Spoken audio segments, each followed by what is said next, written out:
think we're good to start now. It's Yes, Tracy. yes, Okay. we are good to start. Okay. Thank you, Joanna. Alright.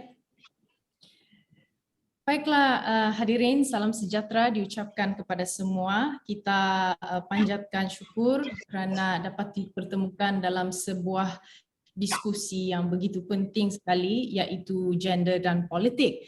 Saya Joanna Suhenli Rampas, merupakan timbalan ketua wirawati Parti Warisan yang akan menjadi penyederhana anda pada hari ini ataupun moderator, dan bersama saya adalah co-moderator iaitu Puan Yvonne Yong yang beliau akan nanti memperkenalkan dirinya.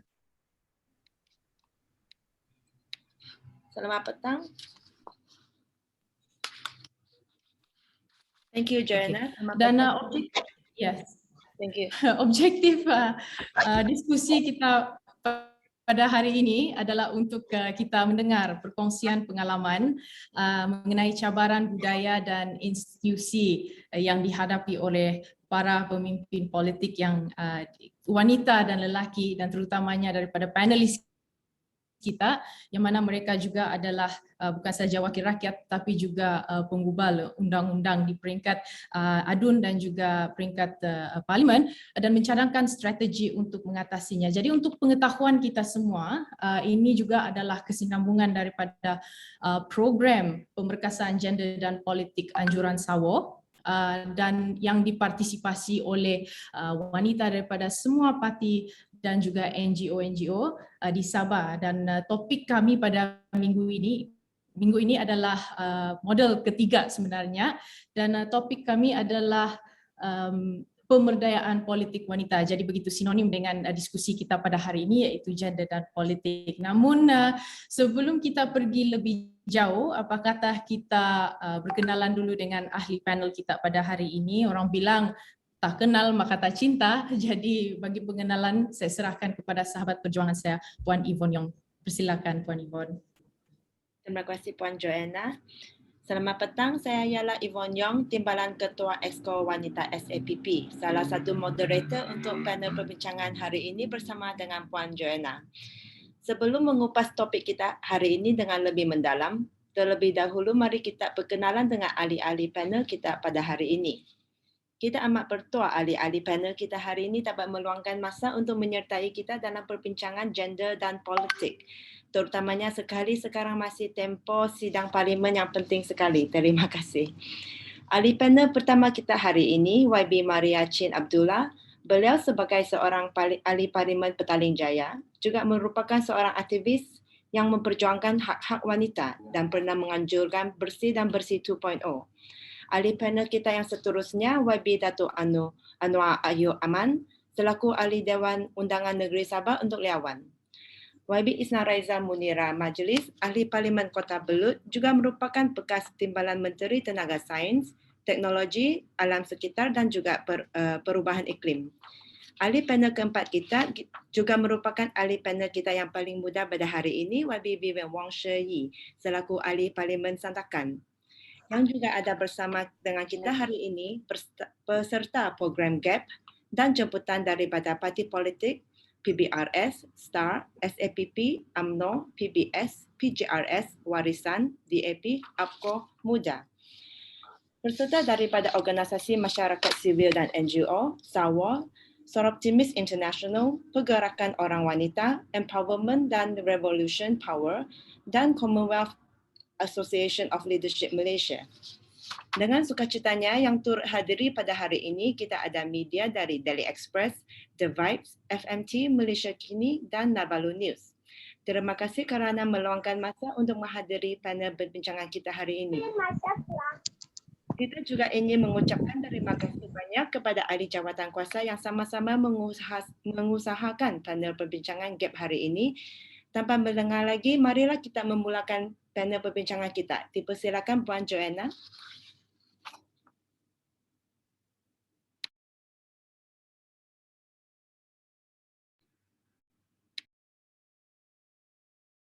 Puan Joanna, your mic is off.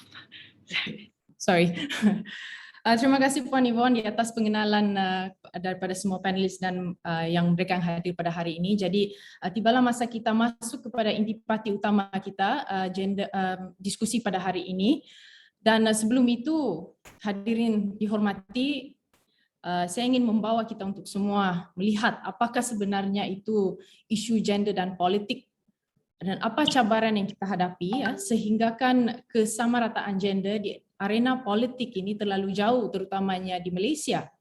Dan dewasa ini kita melihat bahawa masyarakat Malaysia dilihat sebagai semakin lantang mengenai isu yang wujud yang dihadapi oleh wanita di negara kita. Dan isu-isu seperti ini perlu kita bincangkan, perlu kita bahaskan dan perlu kita pertimbangkan di peringkat eksekutif maupun di peringkat legislatif bagi membuahkan hasil dan mengurangkan jurang kesamarataan gender dalam semua sektor, terutamanya politik di Malaysia. Namun saudara, kita melihat ya naratifnya tetap mengatakan bahawa wanita di negara kita ini memerlukan bantuan kebajikan, menyediakan peruntukan yang disasarkan kepada keluarga, dan wanita ini sering dikaitkan dengan pemberian modal untuk permulaan keusahawanan. Ya, jadi arti kata yang lain di sini kita boleh lihat bahawa wanita sering dilihat sebagai sumber manusia yang hanya berperanan dalam keluarga dan masyarakat. Jadi kalau kita lihat perspektif seperti ini, dia membataskan potensi wanita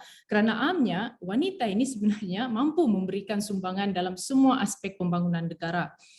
Dan saya ingin imbas kembali statistik daripada SPR dalam PRU ke-14 yang lalu, di mana kita melihat bahawa 50.5% pengundi di Malaysia adalah wanita. Namun, apa yang kita lihat di Parlimen, apa yang kita lihat di DUN Sabah terutamanya, cuma ada 14% wanita di Parlimen dan 9.6% saja ya adun wanita di Sabah. Jadi ini jelas menunjukkan bahawa peratusan wanita sebagai penghubal undang-undang tidak setara dengan jumlah pengundi wanita yang ada di negara kita, dan bahkan dengan itu mungkin kita lihat ya kurang polisi yang berfokuskan gender dan bagi memertabatkan kedudukan wanita. Jadi saudara, tidak dinafikan bahawa wanita menghadapi pelbagai kekangan ya seperti dengan lelaki juga dalam bidang politik, tetapi dalam konteks politik di Malaysia, dan saya percaya seperti negara-negara lain juga, wanita menghadapi lebih banyak isu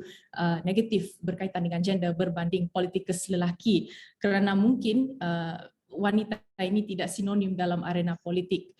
Jadi persoalannya di sini, adakah gender dilihat sebagai aset ataupun liability ya di dalam sebuah pembangunan masyarakat.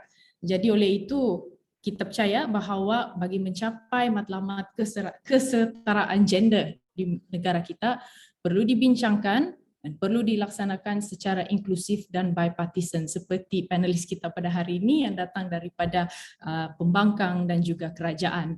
Jadi selain penglibatan khusus wanita, penglibatan lelaki juga memainkan peranan paling penting untuk mewujudkan pembangunan polisi yang gender responsif dan benar-benar inklusif. Jadi saudara-saudara, kita beri tumpukan perhatian kita kepada para 4 panelis ini, yang mana soalan pertama ini ditujukan kepada panelis yang mana kita akan mulai daripada Maria, YB Isnara sama YB Vivian utama berkaitan kita dan lelaki dalam YB Maria.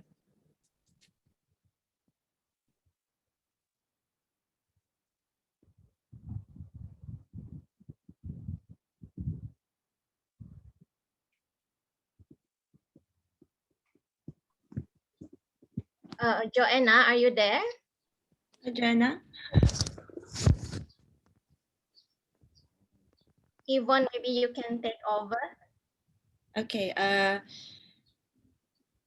Sorry, let me retrieve the notes a bit.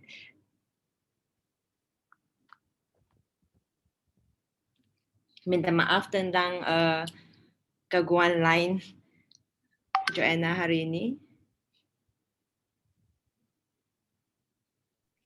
Untuk skala pertama, terima kasih Joanna sudah kasih pentasan untuk regarding the gender dan politik in the politics scene. Kami ingin mempertanyakan cabaran utama yang berkaitan dengan gender yang dihadapi oleh wanita dan lelaki dalam politik. Oh, hai Joanna. Puan Joanna? Saya minta maaf, internet connection tidak berapa bagus. Jadi tadi kita bermula dengan YB Maria itu YB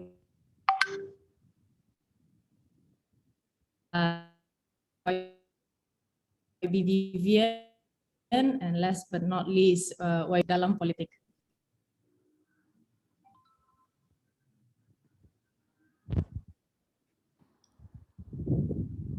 Minta maaf ya, saya tak dengar itu. Boleh Yvonne take over a bit of the sharing? Yes.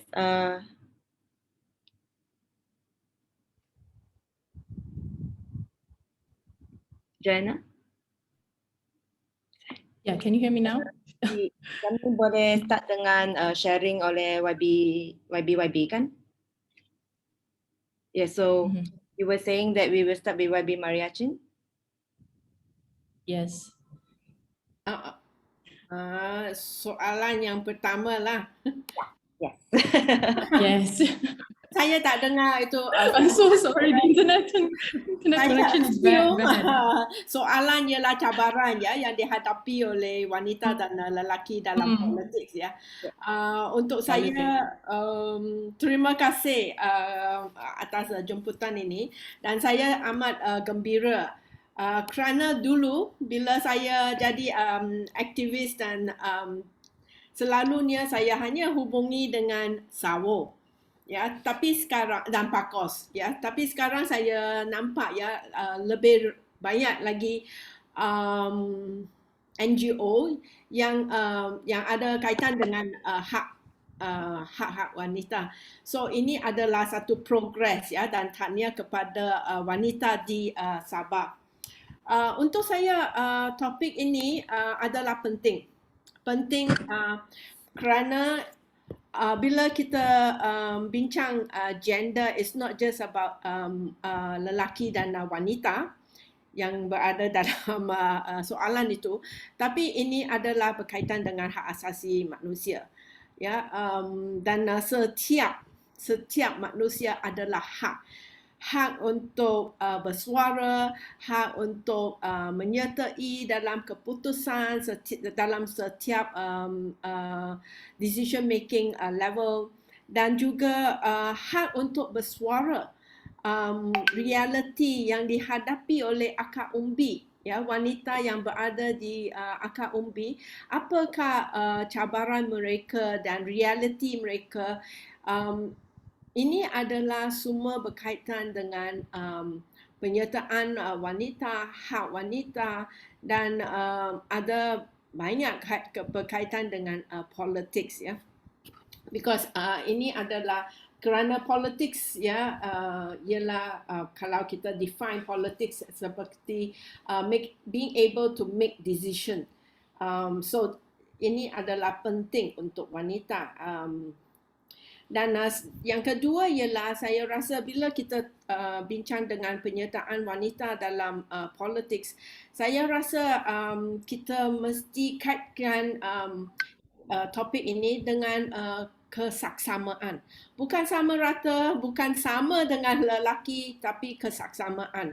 Kerana ini adalah konsep ya, berkenaan dengan hak asasi manusia, penyertaan wanita dan juga governance issue ya, dan juga kita juga nak meningkatkan kesedaran ya, kesaksama gender atau kesaksama terhadap wanita adalah juga that was 3 minutes. Thank you. Discrimination, yeah. 3 minutes already. Oh, okay. Yeah, so one last sentence. Yang discrimination ini adalah secara direct atau indirect, dan kita perlu memahami kesan kepada penyertaan wanita di politik, dalam politik. Okay, thank you. Thank you YB Maria Chin. Seterusnya kita ingin mempersilakan YB Anwar untuk membentang tentang cabaran utama berkaitan dengan cabaran yang dihadapi oleh wanita dan lelaki dalam politik. Dipersilakan YB Anwar. Ya, terima kasih Yvonne. Terima kasih, selamat hari kepada semua, selamat datang. Saya berpendapat bahawa memang ada cabaran-cabaran yang dilalui oleh kaum wanita. Pertama, saya rasa daripada segi kebudayaan. Dari segi kebudayaan, kita menganggap, kita banyak yang menganggap bahawa wanita ini adalah tidak ini cuma confine sebagai rumah saja. Tapi walau bagaimanapun, semua ini bagi saya sepatutnya bermula daripada keluarga sendiri. Macam mana kita condition keluarga kita, macam mana kita melihat peranan dan watak wanita itu, dan seterusnya melalui pendidikan, dan kita we can relate more to the women's issue kalau kita ada perasaan yang kita isu-isu perasaan tindakan kesesamaan dengan wanita-wanita. Jadi kalau kita lihat, bagi saya mewakili DUN N41 Liawan yang terletak di kawasan pendalaman, dan kita lihat banyak juga saya berjumpa dan berbincang dengan wanita-wanita di kawasan saya, dan mereka mempunyai aspirasi, saya boleh katakan aspirasi yang berlainan. Mungkin tadi YB Maria Chin bercakap tentang hak asasi, tentang hak bersuara. Tapi kepada wanita-wanita yang berada di luar bandar, mereka banyak tertumpu pada pembangunan dalam keluarga, mungkin macam mana mempertingkatkan status ekonomi mereka. Dan bagi saya ini kita harus galakkan. Mungkin cabaran-cabaran memang ada, tapi kalau kita we can create awareness. Dan saya tahu bahawa banyak NGO yang sekarang terlibat. Nah, kalau dulu mungkin dalam tahun 70-an, right down to the early 80s juga tidak ramai organisasi wanita ini. Tapi sekarang saya lihat masih bertambah banyak, dan this will also create awareness. Dan mungkin ada yang. Thank you very much, YB. That was 3 minutes.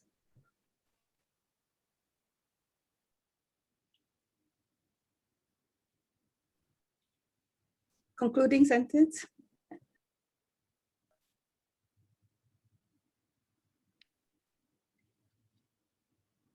Is that my line?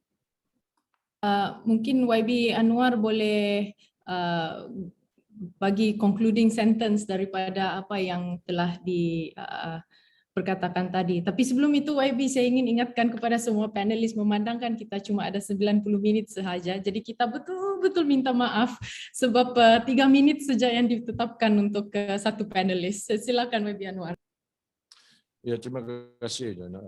Saya berpendapat sama dengan YB Maria tadi, bahawa mesti ada kesesamaan di antara wanita dan lelaki, dan juga sebagai manusia kita ada hak asasi sendiri, dan semua patut diberi peluang untuk bersuara, tidak mengira gender, dan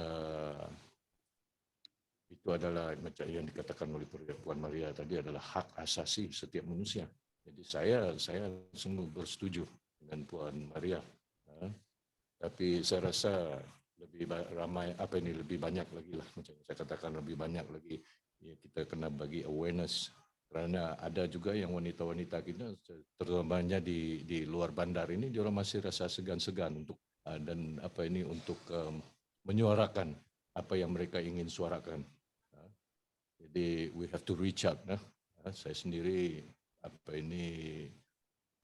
cuba mengadakan program-program di mana mereka boleh menyuarakan apa yang mereka ingin suarakan. We have to give them equal opportunity. Yeah. Thank you, Joanna. Okey, terima kasih YB Anwar, dan mungkin kita boleh dengar daripada YB Munirah. Hello, selamat petang semua. Saya harap semua boleh dengar saya punya internet line sangat tidak bagus. Untuk saya mulakan, saya punya first soalan, iaitu cabaran wanita dalam politik. Kalau boleh saya kongsi di sini, saya mulakan kerjaya politik saya pada sekitar tahun 2011. Waktu itu saya dalam Parti Keadilan Rakyat, dan saya percaya ini bukannya dalam parti saja, tetapi saya rasa semua yang wanita yang memulakan kerjaya politik diorang waktu waktu muda. Saya bukan saja mewakili wanita, tetapi waktu itu saya muda. I started saya punya kerjaya politik umur saya 29 tahun, mungkin quite late lah berbanding yang lain di sini. Tetapi waktu itu saya antara yang saya dengar selalu, apa ini perempuan, bukan saja perempuan, apa ini budak, ini gini, tapi yang bercakap begitu adalah kebanyakannya yang lelaki lah, yang veteran, yang yang perhaps mungkin diorang rasa kita yang datang pada waktu itu adalah saingan. Jadi tapi saya sangat gembira dalam perkembangan wanita dalam politik. Kalau kita tengok statistik kursi parlimen pada 2013 waktu itu ada 56 wanita yang menjadi calon pada waktu itu. Pada GE14 pula kita tengok ada peningkatan sedikit sebanyak 72 kalau tidak silap saya. And then untuk kursi Sabah pula GE13 ada 112, tapi GE14 sudah 167. So saya rasa mungkin cabaran yang kita terima sekarang lebih kepada mungkin pendedahan lah, I would say begitu. Sebab saya rasa macam mana pun kita masuk dalam politik ni sangat mencabar, dan yang saya perasan kita punya orang cakap mungkin disadvantages sebagai wanita adalah dalam politik ni orang ajar saya begini, jangan malu-malu dalam politik, pergi depan saja. But as a lady, as a woman, kita biasa malu. Well, yang lelaki ni very agitating begitu. So those are the cabaran. But I think saya rasa saya gembira dalam kalau kita tengok statistik, dan hari ini pun terima kasih Sawo. Saya rasa Sawo juga memainkan peranan yang sangat penting untuk wanita di Sabah, terutamanya kawan-kawan wirawati. Saya banyak puji Sawo dalam membentuk dan memberi sharing knowledge dan idea tentang how politik should be, dan juga macam mana kita mau bawa agenda politik dengan lebih baik. That's my 3 minutes. Thank you. Thank you so much YB Munirah for that very straight to the point, cramped points, but very good. Okay, seterusnya last but not least kita ingin dengar daripada YB kita yang paling muda, iaitu YB Vivian. Hello, hi, selamat petang to everybody. Minta maaf jika saya punya sharing ada sikit dalam bahasa English sebab saya punya note saya prepare dalam bahasa English juga. Jadi topik pada hari ini adalah sangat special sebab biasanya topik yang saya dijemput untuk sharing adalah mostly on youth, pemuda, youth in politics and what is your experience and all. So I think kali ini adalah maybe one or second time that I'm in for women. So the punya challenges that we are facing now adalah pemekasahan wanita dari kecil, pemekasahan wanita dalam sifat kepimpinan, especially in Sabah. ada berapa keluarga dalam family kami dari sejak kecil kami groom ladies, female wanita to be one of the leaders, top leaders in Malaysia ataupun in Sabah. Adalah dalam sifat keluarga kami pun tidak ada macam ini atau tidak macam konsep ini, especially when we take Sabah, compare Malaysia to other countries like US or Australia. All the women, kepimpinan wanita adalah they are really willing to speak up. Apabila saya but I'm very happy actually ini sifat kepimpinan wanita adalah juga sangat berkaitan dengan parti kami yang saya tidak mau, bukan saya mau memuji DAP, tetapi especially when we join the party, kami tahu that when they choose the elective reps adalah based on dia punya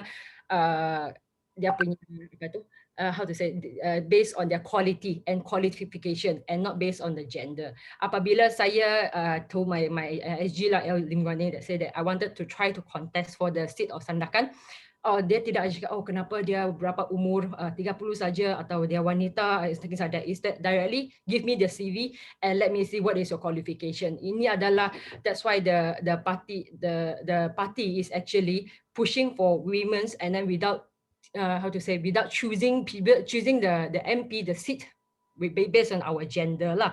So is another thing adalah saya ingin share adalah actually sifat keberanian wanita untuk bersuara. So as what YB Munira shared just now, saya sangat agree with her also.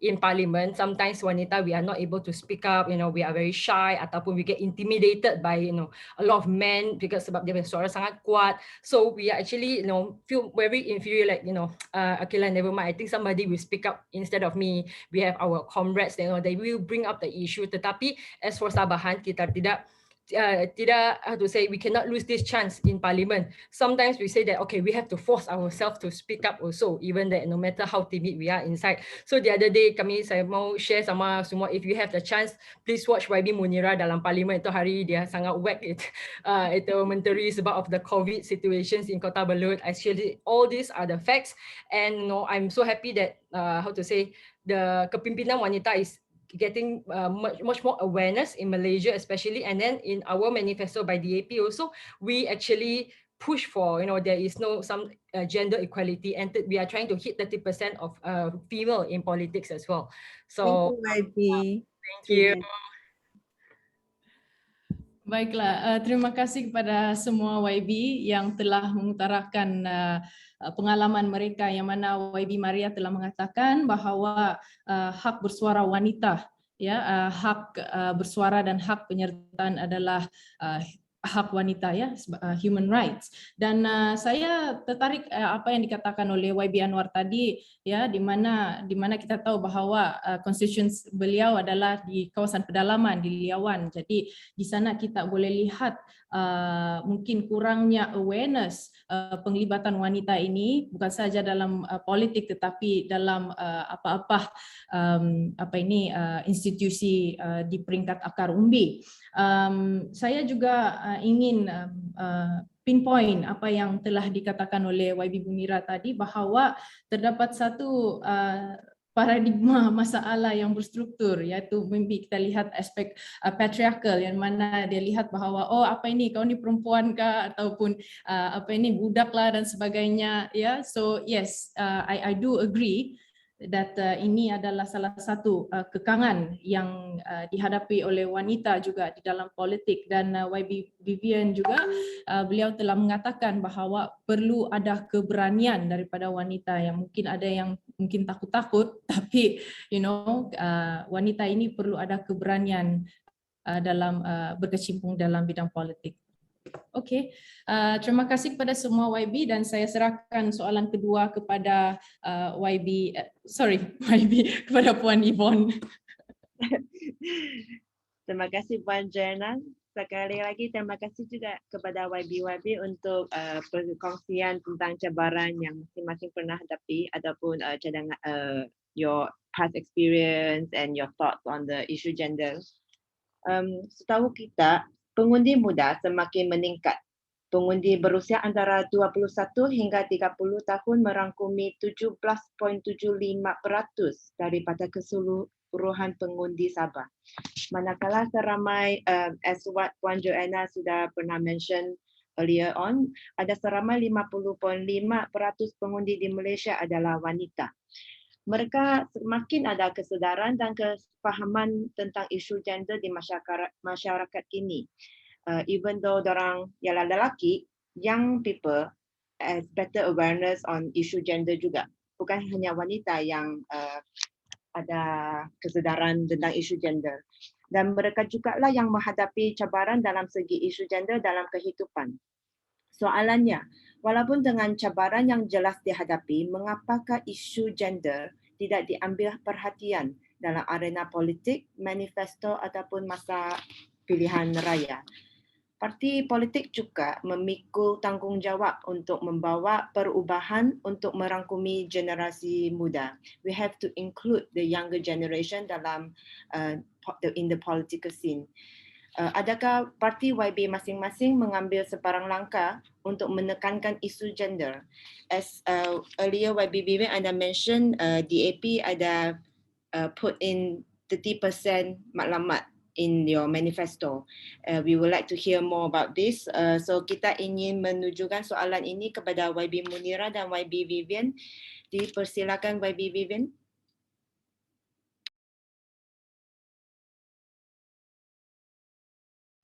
Alright, terima kasih Yvonne. Yes,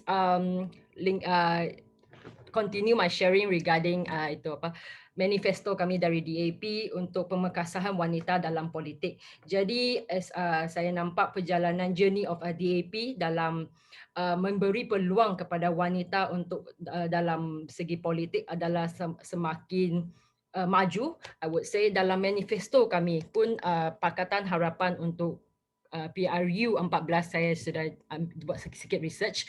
Actually kami ada beberapa inisiatif untuk merangkumi untuk memberi peluang, giving more perks and how to say opportunity for the ladies. Tetapi I feel like it is still not enough as for all, sebab kebanyakan for itu manifesto untuk wanita adalah actually I will share for you lah. Ini just for sharing.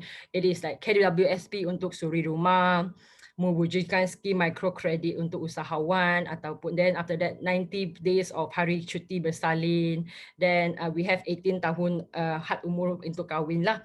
Then all these initiatives are not really in terms of building wanita dalam kepimpinan di dalam politik. There is no a quota that minimally we wanted to achieve berapa percentage of lady pemimpin di dalam kami punya dalam PH governance. So that's why in DAP we have we actually inside of DAP we have this year I think we started from our CEC, which is the National Leadership for DAP our party. We will have 30% women representative in the highest the CEC lah. So which is giving beri lebih peluang untuk wanita bersuara, sebab kepentingan wanita and then also dalam manifesto kami ada skim-skim untuk wanita, tetapi maybe we are not really focusing on wanita as much dalam kami punya manifesto daripada PH 1 sampai 20 ada more to economy and more to bringing up to membantu rasuah and all how to rebuild Malaysia, but women is not put as one of the priority lah, and they do not see the importance of wanita dalam the contribution that we can bring. Tetapi we can see a difference, kemajuan that what YB Munira just shared just now, that more ladies are given more menteri also, more positions, and we are very glad that during the PH time, the first timbalan Perdana Menteri is a lady, one of the achievement that we have achieved that. And then also we do have more ministers, for full ministers, four of it, not enough, belum lagi boleh mencapai 30%, tetapi we can see the achievement that and then as compared to the current government, not to say that it's not about debating about which government is good or not, but it's just that there is a slight coming down, because out of 31 dalam kabinet hanya adalah 5 wanita, because there's additional cabinet seats. So the percentage of PH and PN government ladies percentage has actually dropped a bit lah. Dan Thank you YB. It's, Already? Yeah. 3 minutes already, is it? Okay, I'm so sorry. So I'm just gonna wrap up that, they say that there is actually, how to say, we are moving, we are still moving, but, we have to move progressively faster lah, in terms of Malaysia governance from the ladies' perspective. All right, thank you. Thank you YB Vivian for your sharing on your progressive and taking the initiative untuk memberi lebih banyak peluang untuk wanita bersuara. Dipersilakan YB Munira. We would like to know more about kenapa isu gender juga tidak diambil perhatian dalam arena politik dan manifesto dan pilihan raya. Thank you.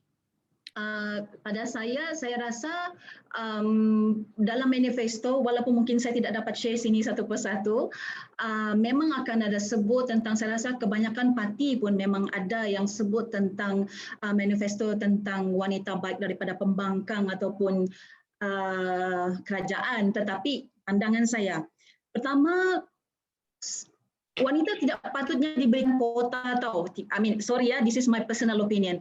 Shouldn't be macam 30% wanita, 40% wanita. No, sebab saya rasa itu kita macam kasih downgrade lagi wanita. Should be evaluate based on kita punya capability, kita punya qualification. Saya rasa kalau lebih daripada 40%, why not? Kalau lebih daripada 30%, why not? Dan wanita sepatutnya macam mana, bila kita bersaing kan, bukan hanya kerana wanita-wanita. There shouldn't be, kalau ini pandangan saya, special quota untuk wanita. Kerana itu kan akan ada satu pemikiran bahawa akan ada asal ada. So macam contoh, bila kita letak wanita dalam contoh calon pilihan raya, tiada guna kita buat manifesto panjang-panjang lebar dari KL sampai Sabah. Tapi kalau peluang itu kena bagi di satu kerusi yang terutamanya kepada pembangkang, bila kawasan itu punya susah menang.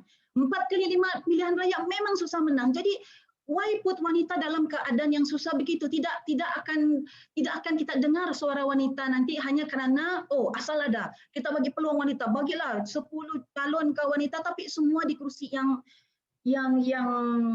susah. Saya rasa itu sangat tidak adil pada saya. Dan dalam parti saya sendiri, saya rasa kita mulakan walaupun warisan satu parti baru, saya kira baru macam 4 tahun barangkali ya, Joanna, lebih kurang 4-5 tahun. Tapi kita sudah memang ada establish sayap wanita muda daripada awal. Wanita memang ada sayap wanita, tapi kita wirawati ada sayap wirawati. Dan bila kita diberi peluang untuk memimpin wirawati, saya rasa presiden dia bagi ruang yang secukupnya macam mana kita mau scouting wanita muda dan juga bagi keputusan, tidak masuk campur lah begitu. So pada saya untuk dari segi manifesto dan sebagainya, macam mana pun kita create manifesto yang cantik tetapi peluang itu tidak ada, dan it means nothing lah kalau pada saya. That is my opinion. Terima kasih. Terima kasih YB Munira.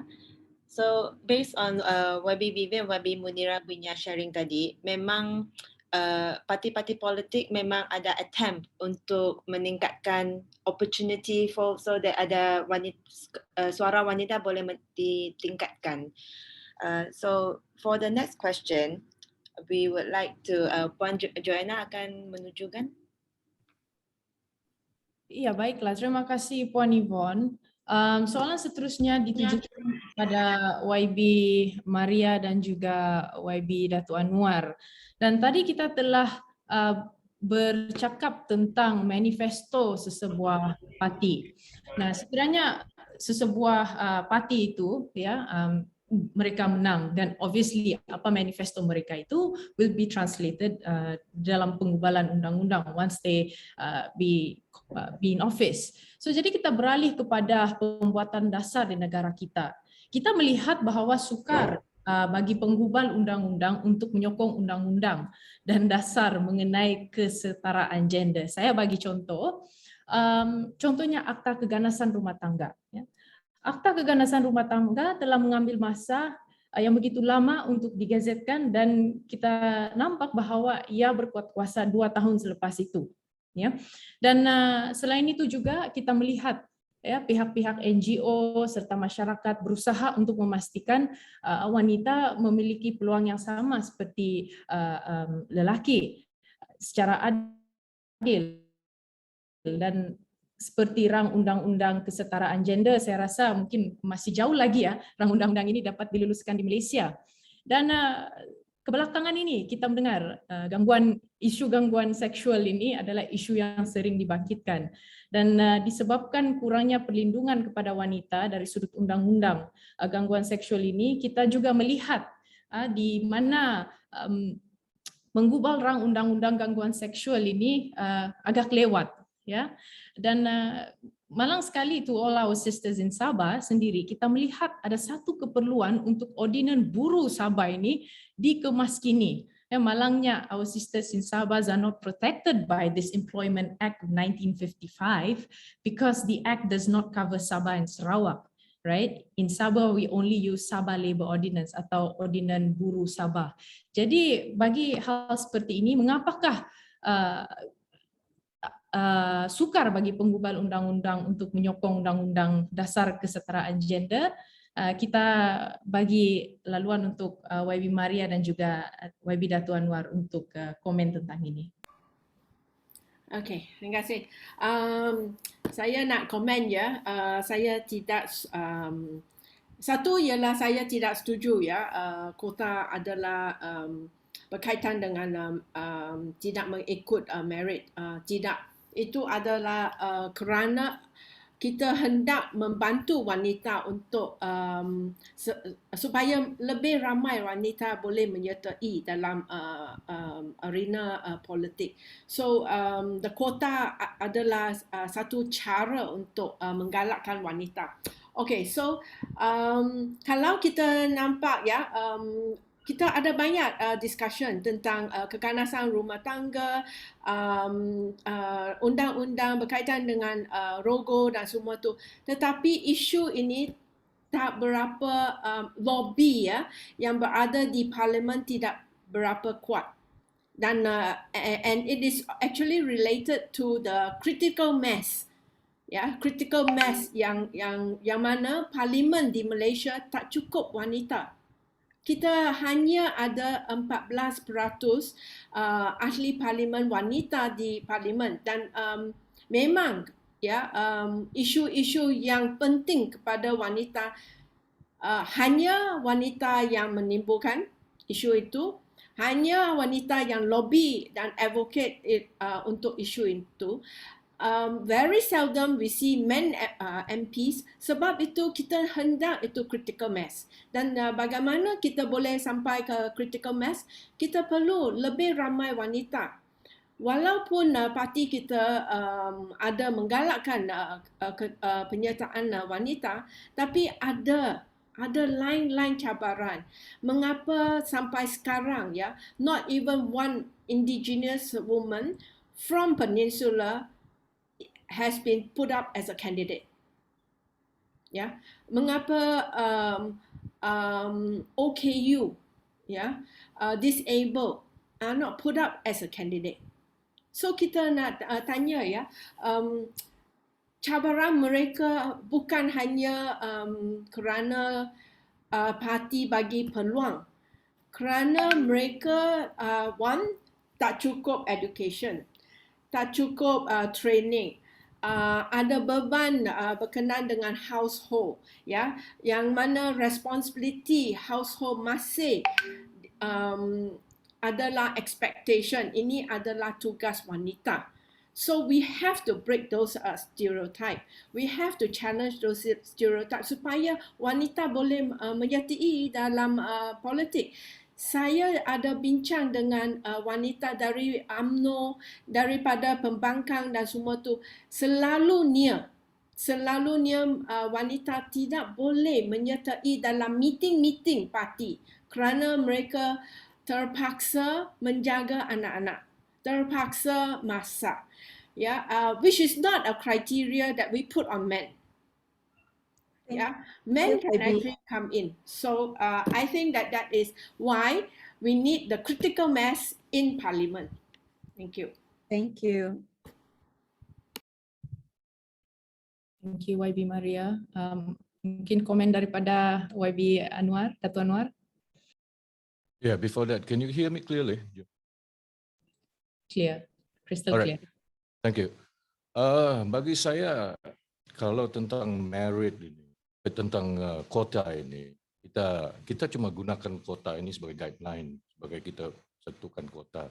Tetapi saya secara pribadi, saya rasa kita tidak perlu mengikut kota.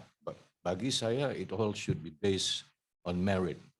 Kalau ada 40%, 50% wanita yang berkelayakan, kenapa tidak? Tapi yang macam dikatakan oleh tadi YB Munira, wanita ini kadang dia malu. Dia segan mau keluar, segan mau menyuarakan sesuatu. Kadang-kadang dia leave it to the man juga. So I think women should come out more. Dan ada keberanian. Dan kalau dari segi politik pula, cabaran dari politik kita tahu cuma beberapa persen, yang small percentage yang wakil daripada wanita, sedangkan penduduk kita hampir 50%, mungkin more than 50% adalah wanita. So there's not enough representation. Dan saya dimaklumkan bahawa baru-baru ini ada satu kumpulan, iaitu My Young Generation, something like that. Mereka mengadakan satu sesi parlimen all female, dan saya berharap dia diadakan di Sabah ini, dan kita sebagai kaum lelaki pun boleh lihat dan kita boleh tahu apa isu-isu yang dekat di hati dengan wanita, sebab kadang-kadang lelaki ini dia bit ignorant juga dengan isu-isu wanita ini. Dan juga kadang-kadang banyak juga ahli politik kita juga daripada kaum wanita, apabila kita bercakap dengan isu ini tentang isu yang disebutkan tentang gender equality ini, kadang-kadang tidak banyak juga disuarakan, banyak menyuarakan tentang isu pembangunan, tentang kalau seperti macam wakil-wakil rakyat, mereka mau lebih kepada pembangunan di kawasan mereka, ya. Dan kadang-kadang isu-isu yang dikemukakan, isu-isu yang perlu dibukukan, kadang-kadang dia diketepikan, ya. Tapi walau bagaimanapun, memang saya percaya bahawa we have to have more women representation di parlimen untuk bersuara. Dan mungkin cuma satu saja, kita tidak boleh tentukan, banyak yang tidak boleh tentukan adakah candidate who we going to pick. Kadang-kadang itu banyak fakta-fakta yang diambil sebelum kita memilih calon-calon. Walau bagaimanapun tidak semestinya dia cuma politik saja yang boleh membawa isu-isu ini. And now we have a lot of strong NGOs, women NGOs. Dan saya rasa kalau tidak kita dapat mengemukakan melalui politik, kita kemukakan melalui civil movement, NGOs. Thank you. Okay, Thank you, YB. Terima kasih kepada YB Maria dan YB Datuk Anwar. Dan apa kita boleh simpulkan di sini yang seperti dikatakan oleh YB Maria tadi, bahawa there is a critical mass, ya, yang mana kita melihat kurangnya wanita di parlimen ini, because as she said just now, women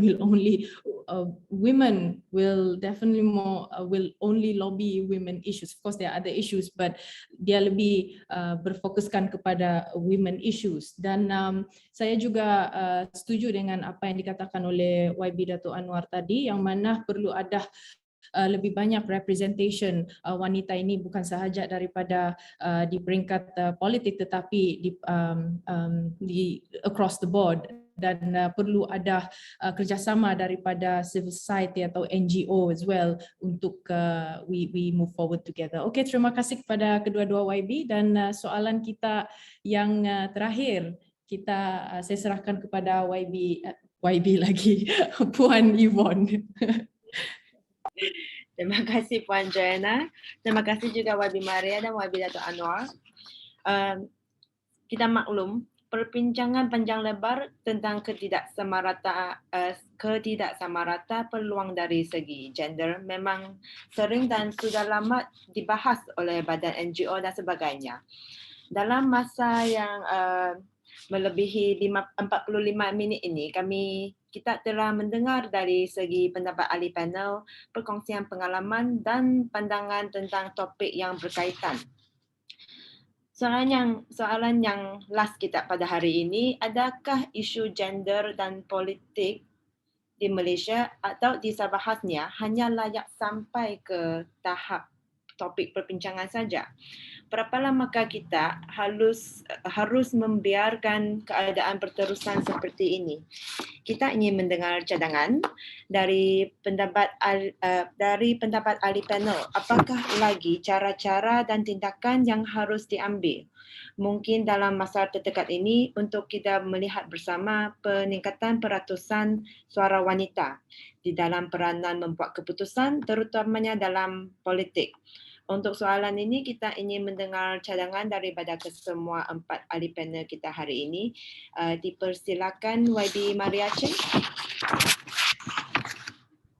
Okay, so 3 minit lagi ya? Yes. Cadangan saya ialah saya harap ya di antara NGO dan juga wanita-wanita dalam parti politik boleh bekerjasama untuk meningkatkan ya penyertaan wanita dalam politik sebagai kandidat dari tahap even as low as ahli majlis sampai ke adun dan juga ahli parlimen, dan training perlu diadakan supaya wanita dibagi keyakinan dan juga kesefahaman tentang isu-isu bukan hanya berkaitan dengan hak wanita, tetapi kaitkan itu isu dengan alam sekitar, dengan pendidikan dan isu-isu yang penting untuk negara kita. So then you have a much more holistic approach as a leader. Dan yang kedua ialah saya harap juga ya, walaupun kita rasa parti politik kita menggalakkan wanita dan bagi mereka peluang, tapi dalam negotiation masih di bawah tangan lelaki. A lot of the men dominate that decision, di mana anda boleh bertanding dan bila boleh bertanding dan semua tu, the decision ini perlu include women. It's about time that bukan hanya dalam manifesto tapi dalam tindakan kita perlu menunjukkan komitmen kita kepada penyertaan wanita dan bagaimana kita bagi lebih keyakinan untuk wanita memasuki dalam politik.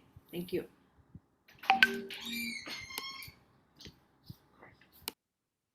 Terima kasih YB Maria. Seterusnya kita ingin mempersilakan YB Datuk Anwar. Thank you, Yvonne. Bagi saya macam penyertaan ini, penyertaan wanita, kita galakkan penyertaan wanita. Saya secara pribadi di kawasan saya, sebelum saya menjadi wakil rakyat pun macam saya katakan awal tadi, saya banyak berjumpa dengan pemimpin-pemimpin wanita, even di akar umbi, bercerita dengan mereka. Dan saya dalam saya punya personal manifesto, memang saya selitkan satu daripada manifesto saya ialah untuk memperkasakan wanita dan belia. Dan saya mulakan daripada apabila pembahagian jawatan, dan kalau di pihak UPPM saya ini adalah pertama di kawasan saya ada wanita menjawat jawatan, dan saya banyak juga memberi peluang kepada mereka untuk menjadi pengurusi JPKK, ketua-ketua kampung, wakil ketua anak negeri. Tapi macam yang saya katakan juga, kita kena tengok juga kebolehan mereka. Kita jangan semata-mata sebab kita tidak mau ketepikan wanita, lepas tu kita kena it's not about quantity anymore, it's about quality. Jadi saya percaya kita kena bermula, dan kepada wanita-wanita juga, you have to come out more. You have to come out more. Dan perbincangan begini, dan from today, where I gather today, there's a lot of things that I learned. Banyak yang saya pelajari hari ini, dan maybe there should be a lot more interactions between the two genders ini. Jadi kita, macam yang saya katakan, kalau kita ada all female parliament ini yang macam di posted baru-baru ini, mungkin kita then we are aware of what is yang terpendam ataupun yang ingin disampaikan oleh kaum wanita ini. Jadi I'm all for it. Yang kalau tentang wanita, penyertaan wanita, lebih ramai lagi penyertaan, bagi saya lagi lebih baik. But of course, like I said, kita mesti ada quality. Dan jangan macam YB Munira cakap tadi, janganlah malu-malu. Saya pun sekarang ini saya rasa nervous, saya rasa malu berhadapan dengan we are all human, Tapi I think we can overcome that. There shouldn't be so much of a problem. But of course, there are other things lagi yang kita harus atasi. But we need to, I think it's more about communication. Terima kasih. Terima kasih YB Datuk Anwar. Seterusnya kita ingin mempersilakan YB Vivian.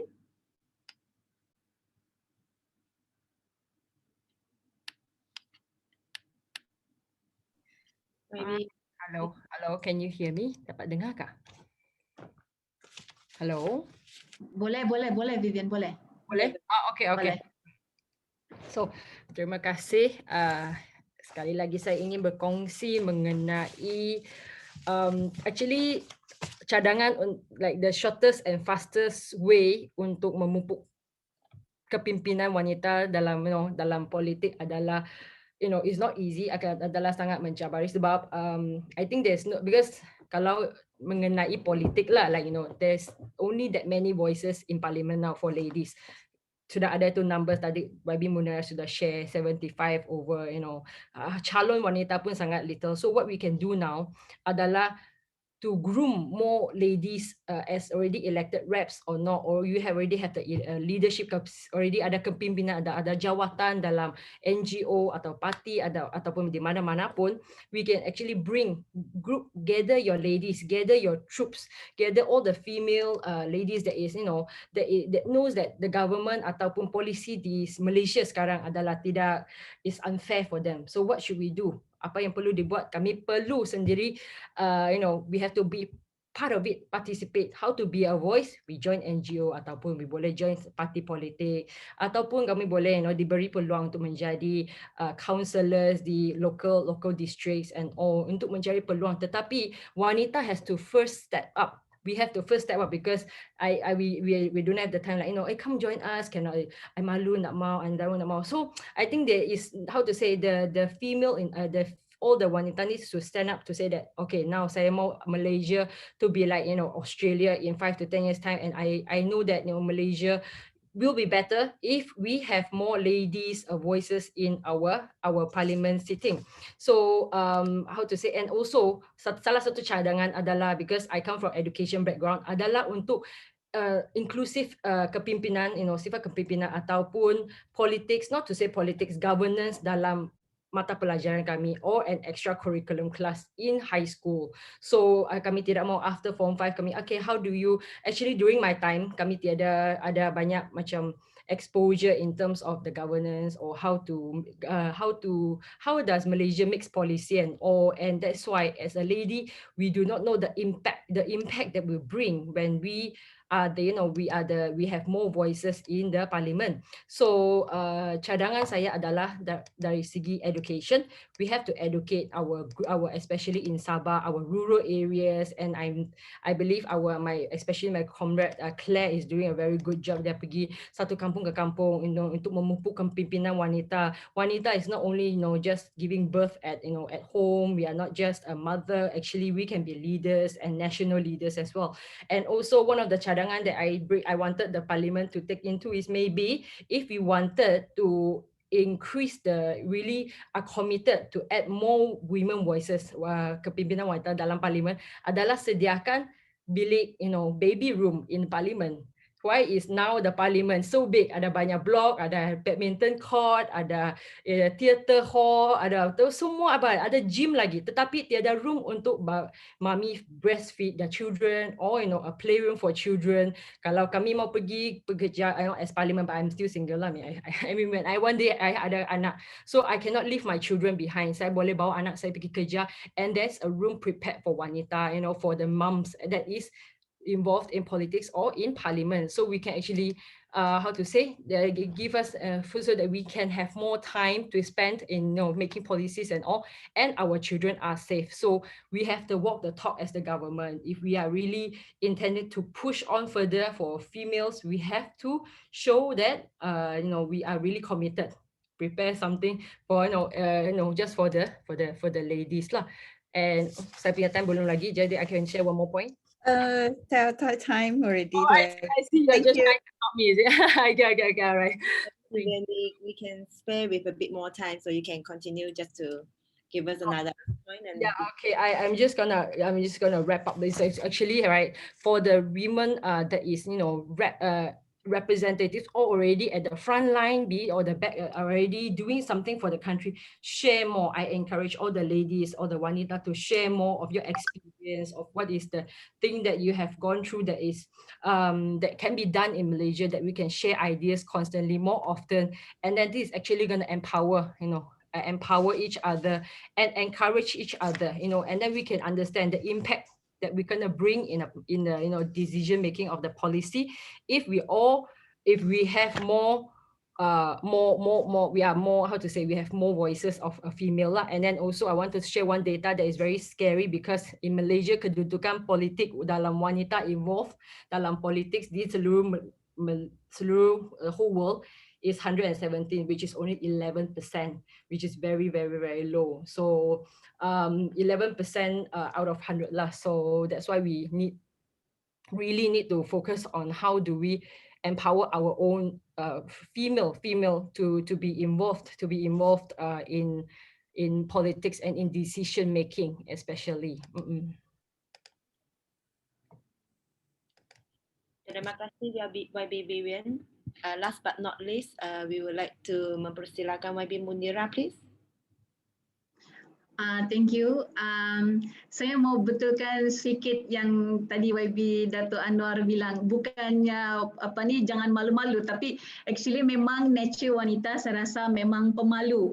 Even at this, even now saya masih ada stage fright lagi. Walaupun saya pumpang-pumpang di parlimen, but I still have that sifat yang memang pemalu lah. But I think I believe that yang malu ini kan kita boleh macam kasih pelan-pelan reduce dia dengan cara we give more exposure to women. Maksud saya tadi yang tentang that percentage because saya tidak mau ada mentality asal ada. Sebab kalau ada mentality asal ada itu akan merupakan penghalang kepada talent development, dan itu akan merugikan banyak orang, because I think banyak perempuan yang hebat di luar sana, tapi oleh kerana mungkin tidak ada tu exposure dan tidak ada exposure dan peluang, I think jadi kita tidak nampak, macam kita tidak dapat kasih shine out di orang kita punya kehebatan. Satu. Kedua, saya juga rasa bahawa pelan-pelan, semua parti politik mungkin boleh juga cadangkan kepada parti presiden masing-masing, selain daripada letak wanita calon, dan tolong jangan letak di kerusi yang susah. Taruh macam mana pun banyak wanita, tapi semua kerusi yang susah menang, susah itu. Yang kedua adalah untuk bagi peluang kepada more wanita untuk dilantik menjadi senator, saya rasa. Sebab itu akan bagi peluang untuk wanita bersuara. Mungkin walaupun tidak melalui pilihan raya, tetapi melalui senator seat kan, mungkin di DUN seat, mungkin di Dewan Negara, itu adalah memberi peluang dan juga exposure, banyak experience yang sebenarnya tidak kita boleh dapat daripada buku. Yang ketiga, saya selalu cakap begini dengan kawan-kawan MP yang lain dalam sesama warisan. Saya cakap, kalau dia orang selalu cakap, Mun, kau cakaplah ya, ini isu wanita.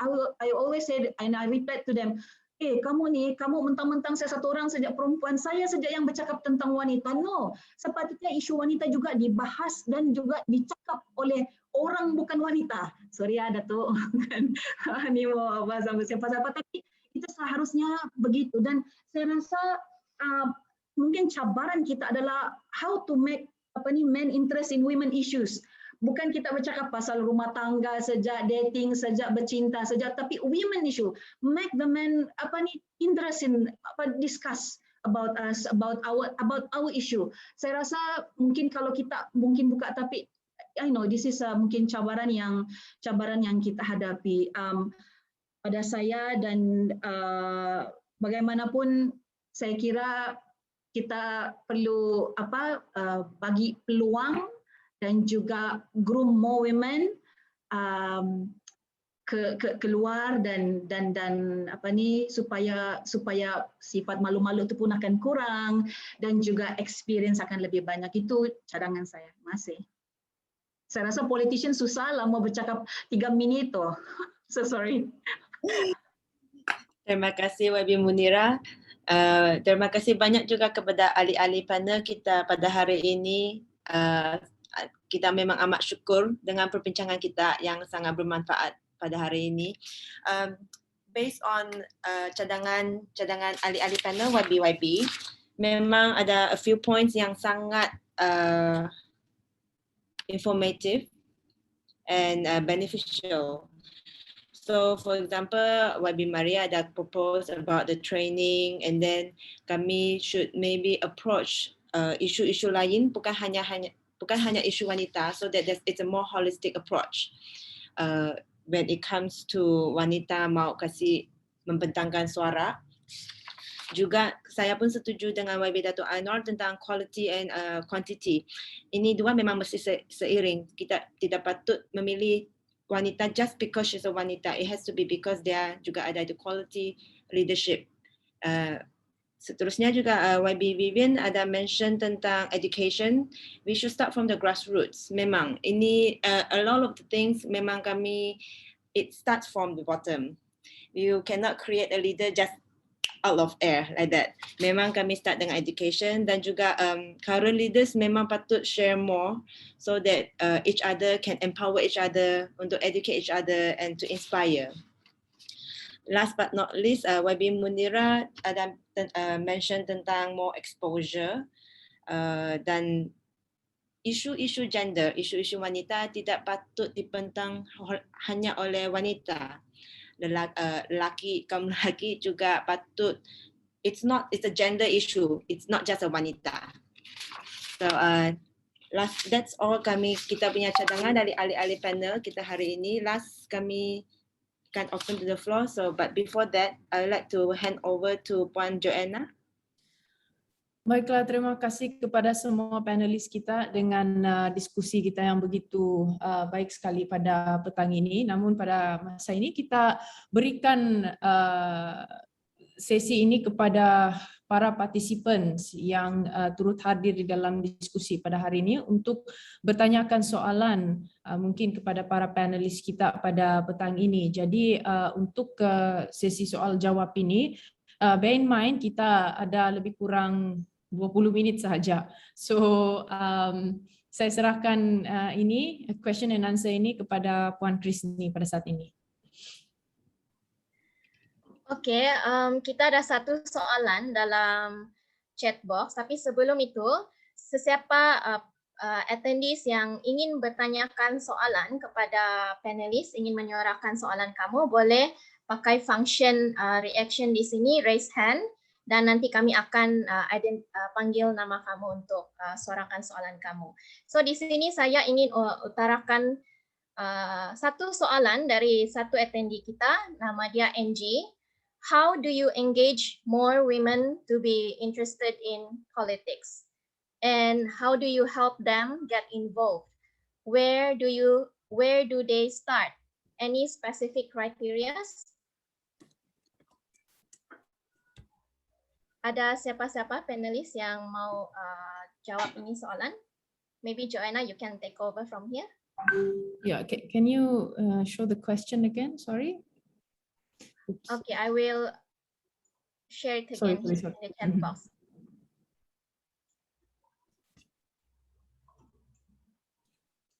Just read the question, no need to what. Yeah, how Yeah. do you engage more women to be interested in politics?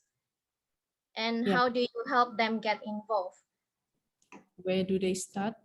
Any specific criteria? Mungkin kita buka ini siapa-siapa panelis yang ingin menjawab soalan ini. Mungkin saya boleh mulakan dan jawapan saya tidak semestinya betul, tapi ini yang saya jumpa dan yang saya lakukan masa kita sama-sama dalam warisan bila saya menyandang jadi ketua Wirawati. Mungkin pada waktu itu sebab sekitar tahun 2017 awal 2018, akhir tahun 2016, waktu itu kebangkitan rakyat itu terlampau tinggi. Jadi perhaps at that time it's easy for me. Waktu itu kan bila kita pergi berceramah, masuk kampung sana, masuk kampung sini kan, apa yang kami buat, actually Joanna pun benda yang sama juga. Kita pergi jumpa siapa-siapa wanita yang datang pada waktu itu, especially the younger women. Macam itu cara kita scouting lah. Ini this is our experience Dan kita tanyakan diorang waktu itu because salah satu benda yang kita bilang dia punya mungkin indikator bahawa dia interest dalam politik when women pergi dengan ceramah politik. Perempuan jarang dengar ceramah politik ini. Biasanya your audience are lelaki, oh ya betul, sabar ubah semua segala. But then it's very hard to find younger women untuk interest dalam politik. Tapi bila ada perempuan yang datang hadir your ceramah kan, that's where we begin scouting. Kau dari mana? Dan kita the next journey, dan kita bawa lagi dia orang pergi sana, pergi sini, dan you want to follow, come. Dan pada saya sebagai pemimpin, kita harus menerima keterbukaan kepada apa saja latar belakang, latar belakang wanita dalam politik. Kebanyakan yang saya jumpa, banyak yang single, ada juga yang single mother, dan dia orang datang daripada pelbagai latar belakang. Ada yang bisnes, jual ikan, seriously. Ada yang bukan saja profesional, engineer ke doktor ke lawyer, tetapi ada juga yang buka kedai, yang ada yang salon gunting rambut, like seriously. So pada saya, kita tidak patut taruh macam apa orang cakap barrier ataupun macam satu kelas ini, tapi pada saya kita bawa dulu dan by bawa dia orang untuk, dan the next journey is I think is another exposure that we give to our peers lah, saya rasa. Itu daripada saya. Perhaps YB Maria Chin adalah seorang aktivis hebat, YB Vivian, Datuk Anwar juga YB. Saya ini yang saya punya side lah. Thank you. Okey, terima kasih kepada YB Munira. Mungkin tiada tambahan daripada YB Maria seperti yang dikatakan oleh YB Munira tadi. Saya rasa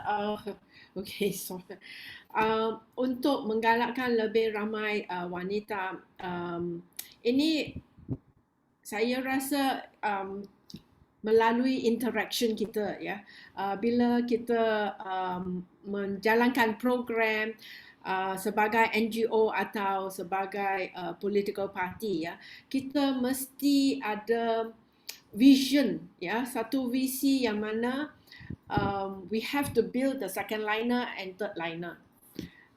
Saya rasa ini adalah penting. Kalau kita tidak ada visi, then we won't be looking for any candidates. Kita akan hanya pentingkan sendiri yang jalankan itu tugas. But kalau kita ada in our mind siapa adalah second liner, third liner untuk bertanding, tak kira di mana, sebagai ketua kampung ke atau adun ke atau ahli majlis,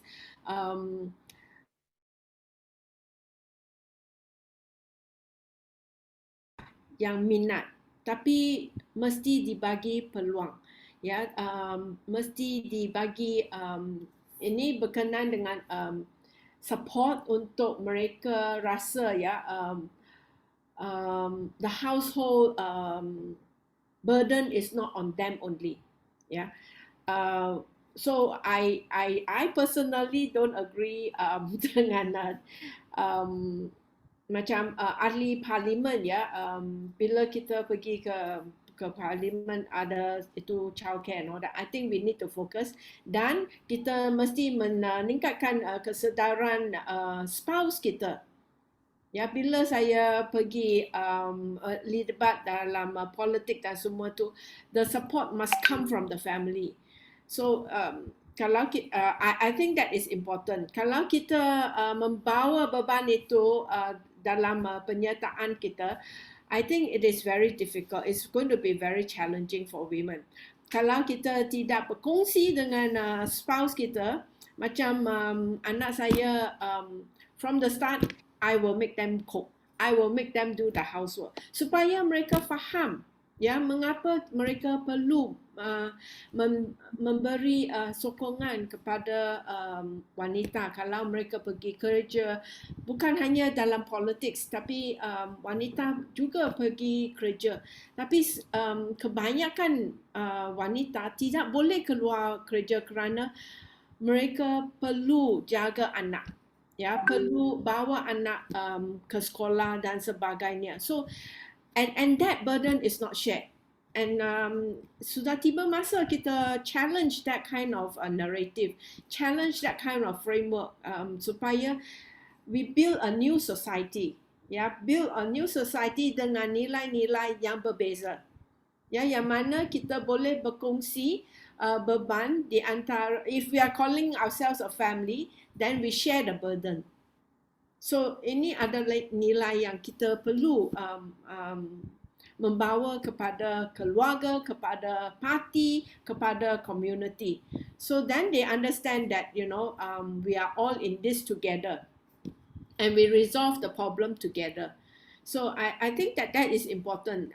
Kerana ini ada akan bagi keyakinan untuk especially young women who are into maybe they just got married and all that, dan minat untuk menjadi calon. It gives them that confidence that ada community yang akan jaga, parti akan mengambil prihatin tentang beban saya. I think that conducive environment has to be built up. Yes, thank you. I agree, YB Maria. Well, I think we don't have much time. We only have 10 minutes left, so maybe we can take one more. Can I take a bit of this, Joanna? Sorry?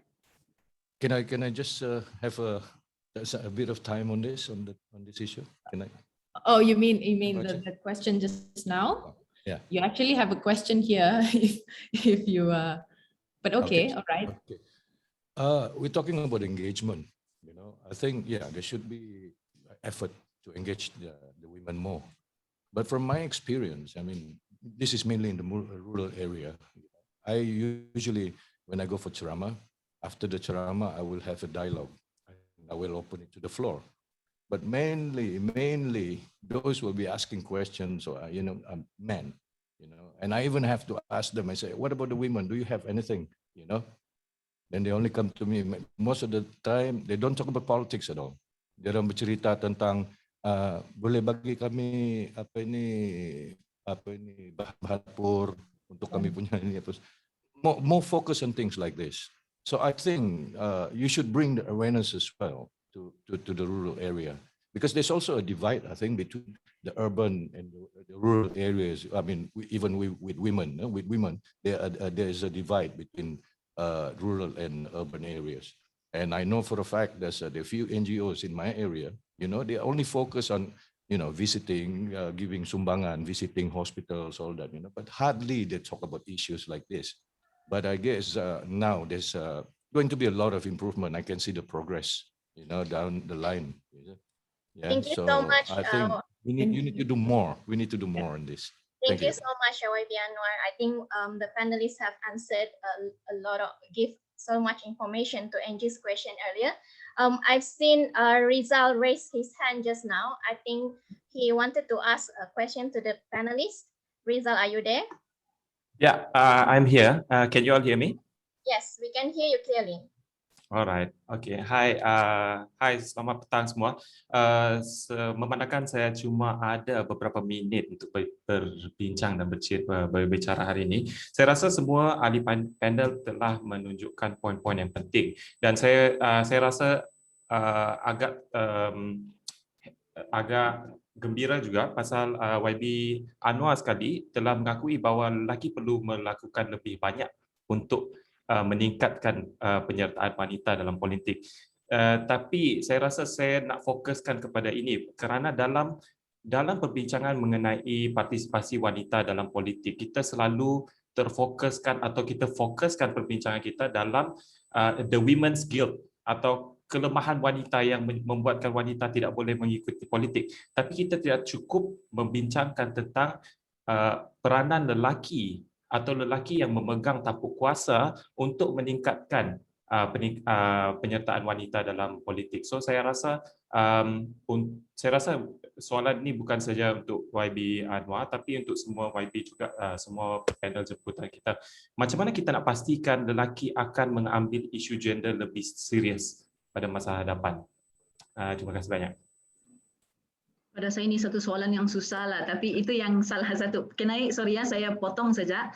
But if tadi yang seperti yang saya cakap tadi, tadi soalan salah satu inisiatif adalah isu perempuan juga harus dibincang oleh lelaki. Bukan kita mau kita punya suara perempuan didengar, tapi kita bercakap sama perempuan saja. No, we shouldn't do that. Patutnya kita bukanlah dengan cara yang ganas lah, tidaklah. Tapi we should juga make the man interest in our issues tau. Banyak benda-benda yang saya rasa isu yang harus diperbincangkan, dan juga macam contoh macam hari ini, kalau saya boleh cadangkan nanti di lain masa mungkin kita boleh juga participation tu kan, walaupun bercakap tentang isu wanita, bawa yang lelaki daripada parti-parti lain, YB lain untuk sertai dan dengar tentang isu ini. Itu saya rasa salah satu cadangan yang harus mungkin kita boleh bawa di masa depan. Thank you. Boleh saya jawab respon sedikit tu Rizal. Hai Rizal. Saya rasa ya ini bukan soalan bagaimana kita nak interest lelaki ke isu-isu wanita. Isu-isu wanita adalah hak asasi manusia, and it is a national problem. So kalau kita boleh ya approach poverty ini bukan hanya isu wanita yang menghadapi kemiskinan, lelaki juga. Dan dalam isu itu kita boleh bagi mereka kesedaran bahawa isu ini bukan hanya lelaki tidak boleh keluar kerja, ya, tapi wanita juga. So there is that impact, and there's that collective decision to be made, and the collective responsibility. So when you actually divide, this is women's issue dan ini adalah isu lelaki, I think then we start on a very wrong footing. Tapi kalau kita tengok ya, nampak dan mengiktiraf ya, yang mana isu-isu yang ada kaitan dengan wanita dan lelaki adalah kaitan dengan national, ya, dengan our country. So keganasan rumah tangga ada kaitan kerana ini adalah impact kepada keluarga, ini adalah impact kepada community kerana kalau dia kena di abuse badly, she can't go out to work. Dan ini adalah impact kepada ekonomi kita kalau wanita tidak boleh keluar kerja dan sebagainya. So we have to actually look at our issue a bit differently. Tapi and not put a division that this is women's issue dan lelaki tidak ada minat dalam isu ini. Saya rasa mereka ada, tapi hanya bagaimana kita argue out the issue to show that it's also an important national issue.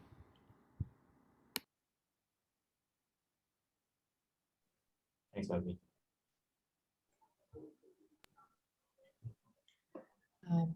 Baiklah, ada soalan lain lagi daripada para participants? Puan Krisni? Kejap, saya scroll down dulu.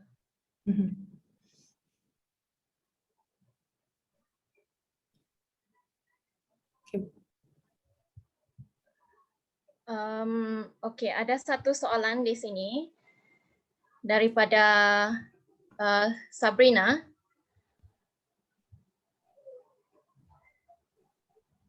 Sekejap. Okay. I have a question to YB Maria Chin. How do you see and give chance, especially for young women, to be involved in voicing their voice, especially in politics? The raised question I have asked due to the veterans sometimes are not aware and not giving chances to all the youth to be involved directly and as a decision maker. Untuk saya ya, yes, I know penyertaan anak muda adalah penting ya untuk generasi yang depan. But I think that when we choose, bila kita choose itu calon, we also choose on the ability. Yeah, so we have to actually weigh out that yes, we do want to encourage young people, tapi kita juga hendak menggalakkan ya sesiapa yang ada skill, knowledge dan juga ability untuk membantu membina masyarakat kita. So itu adalah penting. Yang kedua ialah untuk anak muda, one is kita hendak menatasi ya the apathy ya, apathy yang berada di antara anak muda yang kebanyakan mereka tidak peduli tentang politics kerana mereka rasa either fed up with the politics sekarang, fed up with the political party, fed up tentang whatever that they are fed up with. So kita nak build back better lah satu masyarakat yang boleh membawa keyakinan, juga harapan kepada anak muda. I think that is very important now. Ya, membina semula harapan kepada anak muda dan juga rakyat Malaysia bahawa kita boleh ya boleh start again, start to move forward. That is important kerana saya rasa the mood untuk menyertai politics is rather low at the present moment for not just young people. Yang ketiga ialah saya masih rasa we have to create mesti ada peluang untuk mereka menyertai dalam training, dan training ini perlu must be vigorous training supaya bukan hanya bagi mereka tahu structure of the political party, which most unfortunately most political party tend to do. Ya, hanya train tentang structure political party it's not enough. It's not enough. Saya rasa mereka perlu training dalam governance, dalam prinsip-prinsip which they need to hold as a candidate, dan memberi mereka satu framework ya, apakah nilai-nilai yang mereka hendak bawa ke parlimen, ke dewan undangan dan sebagainya, supaya they will actually stand out as a candidate or adun or ahli parliament that will actually reflect the realities of the people. So that for me that is important.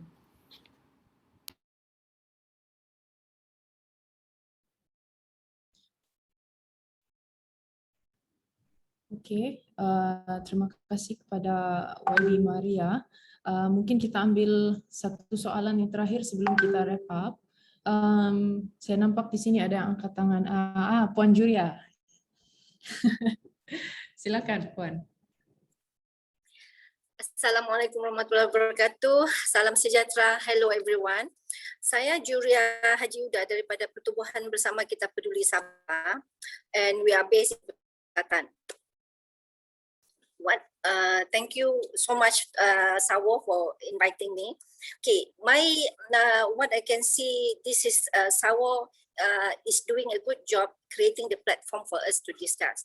But I hope it's not up to the level of discussions only, because the issue is everywhere. I mean, the whole world is talking about gender inequality, everything issue, di mana women is discriminating, especially in Malaysia as well. But for my questions to our YB is that how are you going to bring this? Though that is, we have minimum participants of women in the parliament, but do we have to wait for more women in the parliament then action is taken? What happened to what happened to the men? And then second question is that I have to concur with YB Vivian, where she suggests that we should start with education. I like to ask how we can start at schools is that the elections of head perfect. You see, in schools, the ketua pengawas is that either nominated by the teachers or recommended by the teachers, but it's never elected. So one way is that is there a way for the YBs, for the adult, to get the school to start the elections for head perfect for the ketua pengawas? At least it start, at the very young level, the exposure of being a candidate. Any YB, please answer.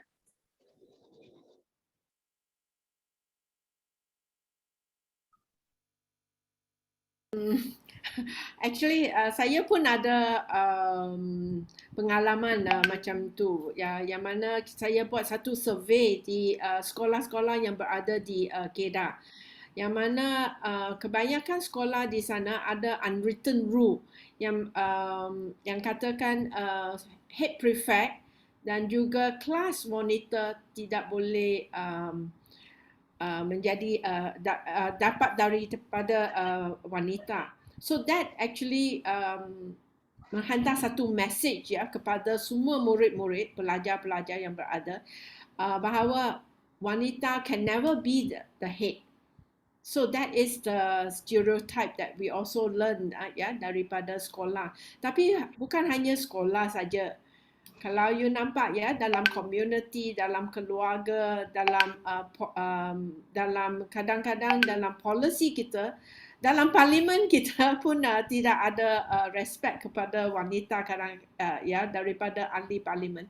So this is adalah stereotyping dan juga nilai-nilai yang lebih negatif kepada wanita, dan kita perlu berubah and challenge this kind of value system.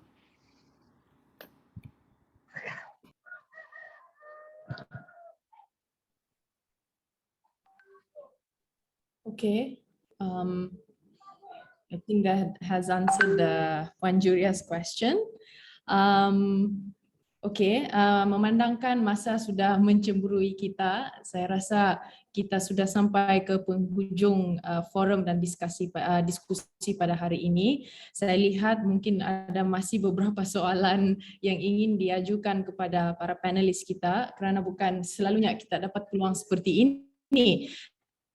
Namun bagaimanapun kita meminta maaf kerana tidak dapat menjawab semua soalan. Namun demikian apa yang kita harapkan pada hari ini, bahawa kita dapat membawa satu ilmu yang baru tentang gender dan politik, terutamanya di Malaysia ini. Jadi dapatan yang kita dapat daripada diskusi ini dan kesimpulannya adalah pertama, dua faktor. Apa yang paling penting sekali adalah perlu kita ingat bahawa isu wanita adalah hak asasi manusia.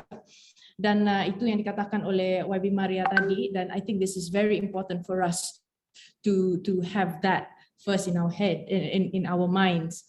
Dan selepas itu ini adalah untuk kita mencapai kesetaraan gender di negara kita, terutamanya dalam bidang politik. This is a collective responsibility. Jadi maka dengan itu perlu ada satu pembaharuan ataupun reformasi yang dinamik dalam setiap institut yang ada di Malaysia, dari segi polisi negara, dari segi parti politik dan mana-mana institusi yang lain.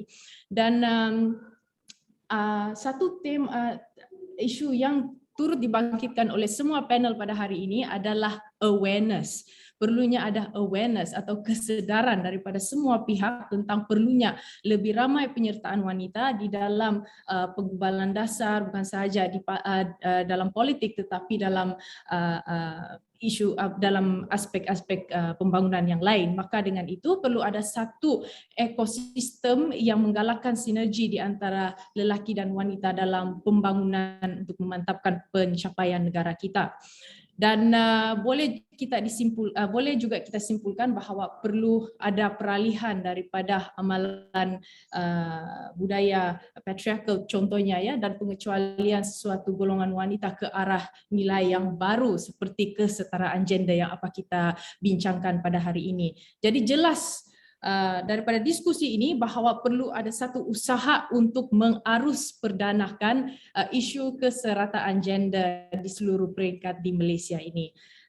Memang untuk mencapai kesetaraan gender ini adalah satu proses dan mengambil masa yang lama untuk mencapai, tapi what we need to move faster, make bold moves to make difference. Baiklah saudara, semoga forum ini menjadi wadah untuk melahirkan bukan saja lebih ramai wanita yang cakna dalam politik, tetapi juga lebih ramai partisipasi dan representasi wanita di dalam pentadbiran negara, khususnya dalam pengguguran undang-undang. Jadi harapan saya forum ini mampu memberikan informasi yang bermanfaat untuk kita semua untuk lebih memahami jurang perbezaan penglibatan gender dalam politik di Malaysia dan usaha sama kita semua secara bipartisan ya untuk mengurangkan gender tersebut. Jadi saya Joanna Suhaili Rampas mewakili urus setia Forum Gender dan Politik serta semua peserta GAP 2021 ingin mengucapkan dan merakamkan jutaan terima kasih kepada semua panelis yang hadir pada hari ini dan sudi meluangkan masa hujung minggu mereka bersama kita, dan hadirin jemputan semua yang sudi untuk menyertai serta menyaksikan forum ini. Kita harapkan lebih banyak forum seperti ini pada masa akan datang, dan terima kasih kepada semua dan salam hormat. Thank you, YB. Thank you. Terima kasih semua. Thank you, YB Maria. Thank you. Before we end the session, let's take a group photo with the panelists. Oh, lagi. Okay, sorry, YB Maria. On semua kamera lah kan? Yeah. Thank you everyone ya for having me. Sorry kalau ada salah cakap. Thank you, YB Munira, for coming. Thank you. Okay, Amy, on your count. Yes, okay, everybody. Kalau boleh kasih on your video. Ada 3 pages, so we're gonna start right now on first page dulu. Kasih cantik-cantik dulu tuh rambut. Okay, alright. Okay, everyone ready? Okay. 1, 2, 3, smile. Okay, alright. What is? One more time. Okay, thank you very much for having me as well. Thank you. Yes. Thank you. Thank you. Page 2 sekarang. Belum siap lagi. Sorry. Page 2 sekarang. 1, 2, 3. Okay, hold on. Another page. Hold on. Another page. One more page. Ada 3 page kita. You don't know which page we are. I'm in the 3rd page. Okay, 3rd page. Okay, 1, 2, 3. Smile. All right, thank you. Thank you. You just have to smile every time you say this page, what page. We don't know which page we are on. Yeah, we also don't know. We truly don't know. Yeah. Thank you, Winnie. Hi, Winnie. Hi, Winnie. Thank you. Bye. Bye to everybody. Bye. Bye. Bye bye. Bye. Bye. Thanks. Bye bye. Thank you. we want to say a special thank you to YB Anwar actually, because he's so berani and so nice to accept. Setuju. Yeah, very brave. Anwar, show yourself. Are you still there, YB Anwar? You are now going to be our new poster boy. I think he's still there. I'm still I here. think YB Anwar, susah mau apa. We are so lucky to have you today. Otherwise, our panelists will be all women. You know, we all say we want more men. How do we engage men? You know, it's so difficult. So we hope that you can share this with your bros and tell them. Yes, we need men like you to be our ambassadors and our champions.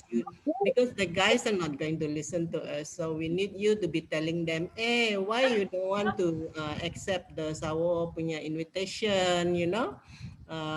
Gender equality is also for men, it's not just for women, you know, and it's a hak asasi manusia and all that. It can only be good for men to champion gender equality lah, kan? But we need guys like you to say, don't listen to us.